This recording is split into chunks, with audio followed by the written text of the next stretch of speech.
এখন বাজে 9:45 9:45 মতো বাজে। তো এদিকে দেখো স্কুলে যাব, রণদীপকে আনতে রেডি হয়ে গেছি আমি। আর আজকে স্কুলে আমি রণদীপকে দিতে যাইনি, ওর বাবাই গেছিল। তো এদিকে গাইটা বাইন্ধে দিল, গায়ে দোয়াবে, কারণ বাছুর কান্দাকান্দি লাগাই দিছে। আর এদিকে দেখো মাকে তো পুজো দিয়ে দিছে রাজদীপের বাবা। ভাবলাম যে প্রসাদটা আমি উঠিয়ে নিই, কারণ এই পুজো দেওয়ার পরে পরে যদি প্রসাদ না উঠা যায় না, তাহলে কী বলতো মনে আর থাকে না জানো। আর অনেক সময় রান্না করে কাজ করলে তখন তো আর মন্দিরে আসা যায় না, বলো, রান্না করলে ওইভাবে আসা যায় না পরিষ্কার না হয়ে গেলে। তো এদিকে দেখো বাসনগুলো উঠিয়ে নিচ্ছি আমি, আর রাজদীপকে বলছি তুই প্রসাদগুলো খেয়ে নে। আর ওদেরকে যদি বলি না, ওরা স্নান করেছে প্রসাদগুলো উঠিয়ে খায়, মানে কি বলবো, এমনিতে সব কিছুই করবে, কিন্তু এটাই ওদের যেন আলসি, উঠাতে চায় না। আমার কিন্তু প্রসাদ ওঠা হয়ে গেছে। এদিকে রাজদীপের বাবা ডাকাডাকি করতেছে। তো চলো গায়ে দোয়াই নিক, তারপরে রণদীপকে নিয়ে এসে তোমাদের সঙ্গে আবার পরে দেখা হচ্ছে। তো বন্ধুরা দেখো স্কুল থেকে আসলাম, এইমাত্র এসে দেখি রাজদীপের বাবা বাড়িতে নেই, আর গরুটা এখানে পোয়ালের মধ্যে বান্ধা ছিল, তো রোদ্দুরের মধ্যে। আর এখানে দেখো আমাকে দেখে হয়তো বুঝতেছো তোমরা যে কি পরিমাণে ভয় পাচ্ছি আমি গরুটাকে দেখে ভয় পাচ্ছি। এটাই তার কারণ হচ্ছে এই গরুটা হচ্ছে নতুন গরু, আর তার মধ্যে শিংগুলো দেখো, যদিও শিং না থাকতো অতটা ভয় পেতাম না। শিং না থাকলে গুতা খাইলে তো ব্যথা তো পাবোই বলো, আর এই শিং দিয়ে যদি গুতা খাই তাহলে আমার অবস্থা কি হতে পারে সেটা তোমাদেরকে বলা লাগবে না। তো এখানে দেখো, আর মাথাটা যেমন মানে কি বলবো, মাথা মাছি তারায় কান দিয়ে, এই জন্যই এরকম করে। তো দেখো ওইদিকে যে জল দেওয়া ছিল, জলটা খাইনি, ভাবলাম এখানে রৌদ্র হয়েছে তো জলটাও আমি ছায়ার মধ্যে ঢেকে রেখে দিই। নাহলে কী বলো তো, এই জলটা যদি এভাবে থাকে না পুরো গরম হয়ে যাবে, পরে আর খেতে যাবে না, গরম তো বলো। তো গরুটাকে এখানে ছায়ার মধ্যে বেঁধে দিলাম, ভয় ভয় করে লাঠি নিছি, যেহেতু নতুন গরু ঠিসা দিতে চাই, ভয় তো লাগে বলো। এখন বাজে বিকেল 4টে। তো একটু আগে খাওয়া দাওয়া করলাম, আর রাজদীপ বাবা এখনও খায়নি, ও এই মাত্রই মাঠের থেকে আসলো, ধান খেতে গেছিলো। আর এমন সময় মানে কি বলবো, তো আজকে আমাদের যাওয়ার কথা ছিল ফালাকাটায় নৌকাবাজ দেখার জন্য। ফালাকাটা নদীতে, ঠিক নদীটার নাম আমার মনে পড়তেছে না।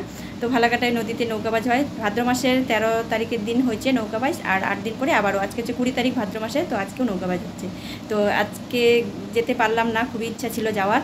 আর আমি বিয়ের পরে ও শুধু বলে নৌকাবাজ দেখতে যাবো, প্রতি বছরে যাওয়ার ইচ্ছা থাকে, কিন্তু যাওয়া হয় না কোনো একটা কারণে, যেমন আজকেও হলো না। তো ওর মনটা খারাপ রাজদীপের বাবার। তো বলতেছি ঠিক আছে দেখা যাবে, সামনের বছর যাব। তো বলে প্রতি বছরে এরকম করে বলি। আর মামাকেও ফোন করা হয়েছিল, তো মামাকে ফোন করে বলছি যে যাবো আমরা, বলছে ঠিক আছে আসো। আর গেলে থাকতাম না, চলে আসতাম আজকেই।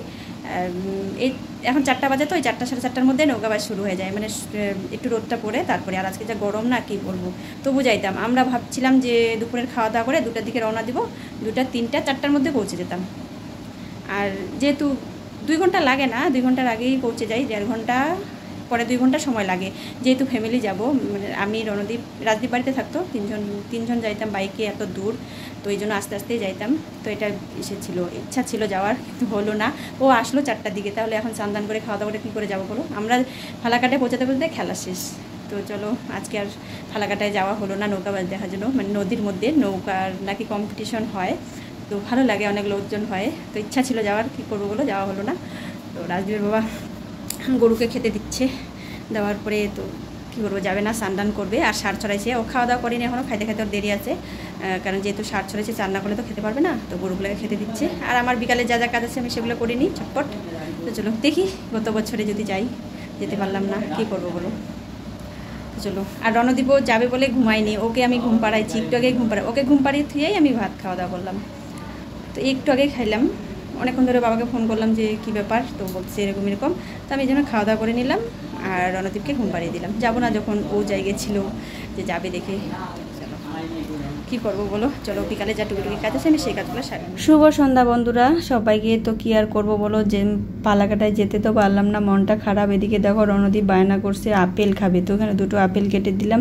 আর রাজদীপের বায়না, ও তো ফল খেতে চায় না, তো দেখো ওর বায়না হচ্ছে ম্যাগি খাবে। তো কী আর করবো, করে তো দিতেই হবে। তো চলো ওর জন্য আমি আপেল কেটে দিলাম, আর একটা মুখে দিয়ে দেখছি যে মিষ্টি নাকি। আর আপেল আমার অতটা পছন্দ লাগে না, কারণ আমার হচ্ছে ফলের মধ্যে কলাটাই বেশ ভালো লাগে। তো এখানে রাজদীপের বাবা বসেছিলাম, দিলাম ওকে 2 টুকরো হাতে। তো এইখানে দেখো কালকে বার পুজো করবো দেখে ফল নিয়ে আসছে।